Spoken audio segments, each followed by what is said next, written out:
Le libre arbitre existe-t-il vraiment? Sommes-nous vraiment responsables de tous nos choix? Est-ce que même quand on ouvre notre garde-robe, eh bien, nous ne sommes pas influencés par la météo, l'humeur, pourquoi pas les habitudes ou même la vie de nos parents, de nos amis? Est-ce que même dans ce choix de couleurs, nous ne sommes pas influencés par des blessures qui pourraient apparaître en nous? Ce libre arbitre existe-t-il vraiment et d'où provient-il? Nous allons en parler ici pour peut-être donner un nouveau regard. Dans les années 1980, une étude scientifique avec Benjamin Libet a montré que le cerveau intervenait avant même que le mouvement se fasse. Ça signifie que nous serions dépendants de ce qui se passe à l'intérieur de notre cerveau avant même que nous fassions ce mouvement. Croyant que parfois c'est le contraire, nous faisons ce mouvement parce que nous l'avons décidé et que c'est un réel choix. Est-ce que vous n'avez parfois pas l'impression d'avoir un choix qui dépend d'autre chose que d'une perception de la vie,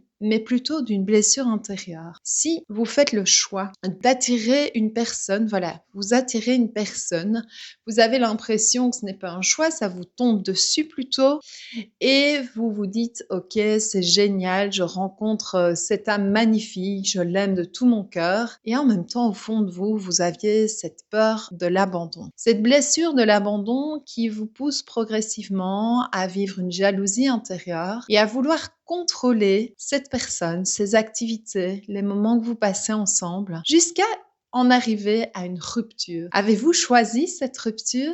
Est-elle le fruit de vos comportements, de cette blessure? En réalité, cette étude a laissé place à de nombreuses réactions jusqu'à se poser la question de ce qui influençait réellement nos choix. Il est important à l'heure actuelle pour chacun d'entre nous et pour trouver notre souveraineté de se poser cette question. Tiens, qu'est-ce que j'ai mis en œuvre pour vivre cette expérience? Est-ce réellement le choix de mon partenaire? En quoi y ai-je contribué? Afin de ne plus recommencer ce type d'expérience qu'on n'a peut-être pas envie d'avoir tous les 6 mois. Alors ce libre arbitre-là, celui qui nous dit si vous avez le choix librement d'avoir des pensées, des actions, des paroles, et au fond de vous, vous pouvez avoir le sentiment de ne pas avoir le choix. Est-ce que ce non-choix qui est insufflé par votre corps provient peut-être d'un espace d'une blessure, d'un espace émotionnel, ou peut-être même du plus profond de votre âme? Ne croyez-vous pas que votre âme a choisi des expériences, non pas qu'elle ait à cocher des cases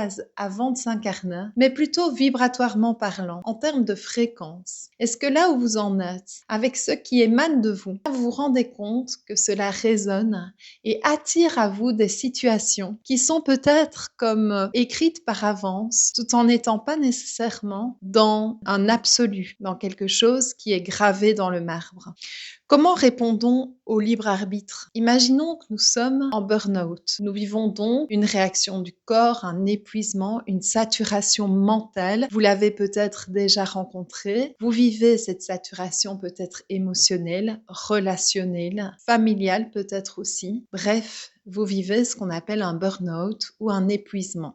Ce burn-out progressivement vous pousse à quitter votre emploi et après quelques accompagnements peut-être ou en tout cas un travail d'introspection, vous fait découvrir votre voie, celle dans laquelle votre joie émane du plus profond de votre être, du plus profond de votre cœur.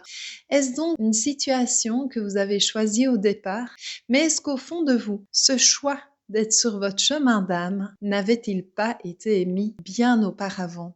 Est-ce qu'en arrivant sur Terre, vous n'avez pas posé ce choix d'être sur votre chemin, un chemin d'âme où elle puisse vivre, s'exprimer, aimer, rayonner? Et si ce libre arbitre était le choix de commencer à écouter votre intuition, de commencer à écouter votre âme, même si ça signifie passer par des moments où les émotions, les blessures apparaissent pour retrouver votre centre, pour déconstruire des identifications qui vous ont permis d'avancer dans notre société, dans la structure et le cadre qu'elle nous propose, qu'elle nous fixe?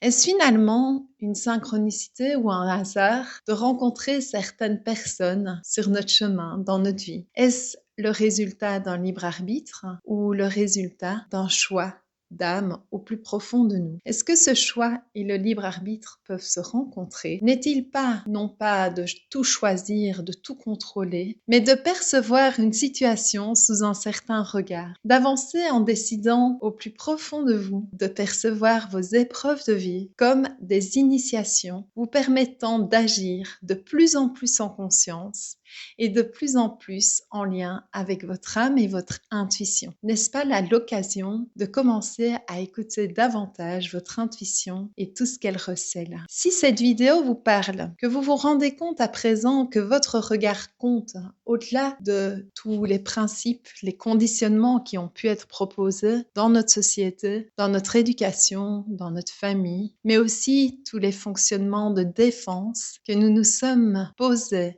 ces peurs du regard de l'autre, ces peurs d'être différent. Et si vous sentez au fond de vous que vous êtes bien plus que cela, que vous avez des dimensions multiples, des perceptions qui dépassent ce que d'autres voient, une intuition accrue, une sensibilité débordante, si votre libre arbitre vous pousse à écouter tout cela, ce qui s'exprime en vous dans cette sensibilité, eh bien n'hésitez pas à aller découvrir le programme de l'Académie du monde intérieur que vous pourrez observer, découvrir, vous pourrez me poser des questions sur www.françoiseroberti.com. Nous allons démarrer un nouveau groupe en septembre et je vous convie pour une rencontre en individuel si vous le souhaitez, si vous avez des questions. Ce que j'aime par-dessus tout, c'est avancer sur mon chemin d'âme. Avec cette réalité, est-ce le libre arbitre de recevoir des messages et qu'ils se réalisent, mais aussi de créer une réalité de synchronicité.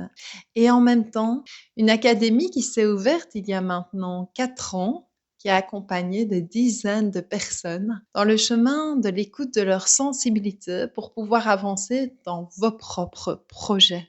Alors j'ai aussi envie de vous accompagner à écouter ce qui est plus fort que vous.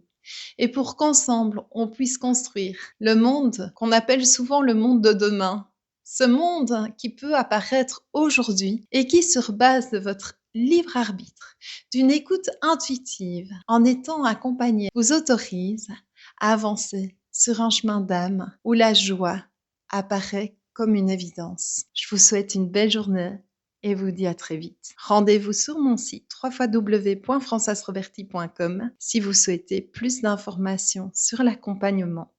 Et puis, donnez-moi en commentaire votre avis par rapport au libre arbitre. Avez-vous l'impression qu'il existe ou il n'existe pas?